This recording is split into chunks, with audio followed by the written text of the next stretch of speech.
Македонија не е автократска држава во овој момент. Тенденциите водат натаму, но тоа што владеачката партија има апсолутно мнозинство, не значи дека овие што изгубиле треба да тврдат дека овие се диктатори.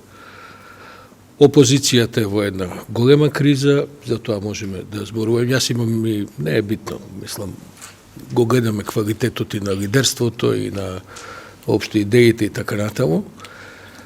А тенденциите што ги покажува власта се загрижувачки во смисла на автократските идеи кои се уште само вербално го изразуваат. Има закани да завршеле изборите, па ние ова ќе правиме, она ќе правиме, почнувајќи од судството до не знам што, но Македонија се уште е демократска држава и јас не сум многу оптимист, јас мислам дека тенденциите во светот се такви. Видите, најкорумпираната држава во светот во моментов и држава во која што има јасни фашистички тенденции се Соединетите Американски држави. Кога таков факел ќе ви се угаси, а за оваа Македонија, Соединетите Американски држави нешто беа стратешки партнер, сега да не објаснуваме кој е историјатот на тоа, меѓутоа секојаш беа еден корективен елемент во еден многу деликатен систем политички што ние го негуваме. Бидејќи се прави унитарна мултиетничка држава како што е дефинирана во Охридскиот договор, а потоа во Уставот, тоа е многу скапа држава, деликатна, спора, но дава одлични резултати. Знаете како е во теоријата, има 5 начини што можете да правите со малцинствата. Ние го бираме најдемократскиот, тоа е интеграција. Има таму и други методи што се прави со малцинствата. Кога ќе ви се угаси факелот на Соединетите Американски држави, тој е темелно угасен. Јас мислам дека они, ајде се не е темата на оваа дебата, но моите ставови се, да речем, и релативно познати. Таму нема враќање наскоро кон демократија. Напротив, мислам дека таму ќе одат уште пострашни елементи. Тоа се рефлектира врз цел свет, а врз една Македонија, особено се рефлексиите огромни. Ова раководство, и тука е Оливер не само денеска, туку во сите негови повеќе месечни, барем јас што следам настапи така натаму, таа дисфункционалност демократска во партиите, гледате, во СДСМ барем има формална демократија. Сите, целото членство го бира лидерот. Добро, гледаме како тоа води, на тој избор можда лидерот ќе нема ни против кандидата, ама барем сите гласаат. Кај ВМРО нема ни таква опција, ни приближна. Мислам, формално правно, напротив. Така е направено да практично лидерот треба да се самоубие за да биде симнат од власт или да му се случи не знам што, ајде да бидам. Така што тие тенденции се лоши. И второ, 35 години се обидувавме како Република Македонија да не влеземе во кругот со Косово, Босна и Херцеговина и Србија.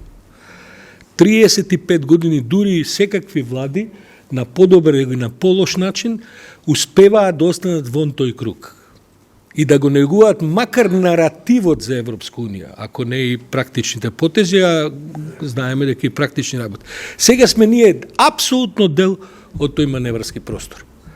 Србија е пред разрешници кои што во наредните месеци ќе подразбираат и драми, а ние сме маневрски простор на таја. Значи, тајната служба на Србија од секогаш била интегрирана во целите балкански држави многу успешно. Денеска во Македонија мислам дека имат и канцеларија. Во наша, да. Мислам дека и отворено имаат канцеларија. Сашо, само секунда. Извините, молам. Ја мислам дека повише ја контролираат Македонија него самата Србија. Нема, гледайте, што ми е зборот, гледайте, ние сме, вие ако преброите, и тоа сме го правиле, Вучич ви е почесто во вестите од председателката Гордана Силјановска. И тоа мислам дека односот е 5-1, не е тоа 2 пати повеќе. Јас стално кажувам, се паднав во смеење летоска, имаше една вест која на тај МК остана 6-7 сати, може цел ден. Вика, Вучич ќе се сретне со рускиот амбасадор. Бар да се сретнале, па нешто да има. Него таја вест, а таа е резултат на ова што го зборам на кликањата, се одржува бидејќи нашата јавност и второ, мислам дека се неточни анкети, Никица, кои што ги цитираме сите и така натаму. Македонците не сакаат етничките македонци во Европска унија. Мнозинството. Заправо, да бидам попрецизен, сакаат под своји услови. Тие услови ги нема. Под овие услови кои што се мнозинството етнички македонци не сакаат. И сега ете да сте Мицковски, зашто да ги... Тоа е ова исто таа една мала разлика, што мислам дека на крајот граѓаните не се клучни за да ја одржат демократијата во теоретска смисла. Да, бидејќи денот на гласање, денот кога се одредува судбината. Политичките елити, слушајте, во Македонија 35 години наназад, да се прашаа граѓаните, тоа Форд, кога го прашале зашто измисливте автомобил, па вика затоа што ако ги прашав луѓето, ќе бара уште 2 коњи на кочијата да ставам. Во Македонија ова што беше некаков политички прогрес, не некаков, туку секаков е резултат на политичките елити. Тоа да сте направиле анкета меѓу граѓани, референдум и така, па ние ќе бевме, ај сега да не импровизирам, кај ќе бевме. Така што кај нас се клуч политичките елити, секогаш била, во СДСМ тие удирале заради одредени историски, не знам какви околности, она што вика above their класа, значи таму либералната елита била секогаш во малцинство, ама успеала да удира повеќе, отколку што членството во СДСМ, кој исто така едно националистички определено, со делови примитивни и така натаму. Кај ВМРО немало околу тоа дилеми. И да завршам, во теоријата и во практиката има јасна разлика што е патриотизам, што е национализам. Патриоти се луѓе кои веруваат во функционалноста и се горди на институциите на државата. Кога тие институции не ви функционираат, тогаш луѓето се ориентираат на единствената можна алтернатива, тоа е национализмот, бидејќи бараат преку етничка идентификација остварување на своји права. Ние во Македонија наназад не знам колку години целиот политички надпред се одбива во 16-тикот на национализмот. И тука социјалдемократија овие поима немаат, пола од овие што се сега устваруваат. Поима немаат што е социјалдемократија. Па да речеме начело и со, ајде сега да не персонализираме, бал да не е приликата за тоа, таму е изгубена таа визија и таму се расправа главно национализм. Затоа сите теми, гледате ги на сегашниве избори. Нешто малку за клупи, игралишти, улици, се друго се национализам. Сите партии се националистички. СДСМ, ВМРО ДПМН, ДУИ, МУИ, кажете ВЛЕН, се е тоа националистичка расправа.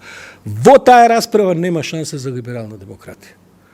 Според тоа, ја не знам што да советувам, ја единствено можам да констатирам дека шансите не се добри. И дека може да сме влезени во една меѓународна фаза каде што просто, видите, гледате, тоа се циклични време. Само да ви кажем, зашто тоа да завршам, Реган кој е нели како да кажам иконата на американскиот конзервативизам, он има една одлична изјава и вика, слушајте, смртта на слободата е секогаш прашање на само една генерација. Тоа значи дека или секоја генерација ќе се бори за слобода и демократија и нема решени прашања кои ти ќе ги ставиш уставот, готово, расчистивме, ние сме демократска држава. Ако наредната генерација не се бори за тоа, и тоа е можеби ова што во насловот на трибинава е точно боиште на... Таа може да ја снема, Америка е најстарата демократија во светот институционална, 200 и кусур години, гледате што се случува. Ние имаме попристојно упадање на судството негово.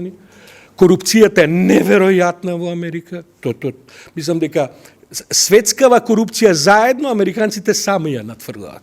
Со овој господин што им е председател. Притисок врз медиуми, па слушайте, ние немаме таков притисок врз медиуми, барем во последниве децени, од тоа што сега се случува таму. Притисок врз бизнис, да му одат со златни плочки, па тоа ние немаме. Ние имаме други проблеми, не се мали, се разбира, но тие тоа и сега кога тоа ќе го снема како факел, остануваме сами на себе. Што е решењето? Европска унија. Оваа влада не иќе во Европска унија. Зашто? Зашто добро си владее без Европска унија. И да заклучам, гледайте, македонската економија е монополистичка. Монополите македонски економски не сакаат Европска унија. Еден краток пример ќе дам, само една реченица, се извинувам, што има една компанија која што на секои избори, голема компанија, ги финансира 2 партии, само заради еден став во еден член во Законот за енергетика, кој им го гарантира монополот во дистрибуција на плин.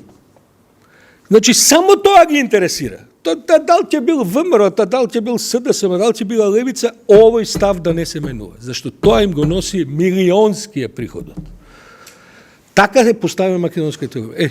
И се замислите таа економија која ќе треба да влезе на пазарот на Европска унија. Видите, ја ги разбирам луѓето, не се тоа фиктивни стравови. Многу од тие компании нема да обстанат или ќе бидат во ситуација да се продадат и така натаму. Комплексна е таа расправа за цел семинари и така. Така што кога што гледате, не сум многу оптимист, ама се надевам дека генерацијава што сега надоаѓа ќе успее да одржи еден жив факел на таа борба за демократија, бидејќи во демократијата ништо не е за секогаш дадено.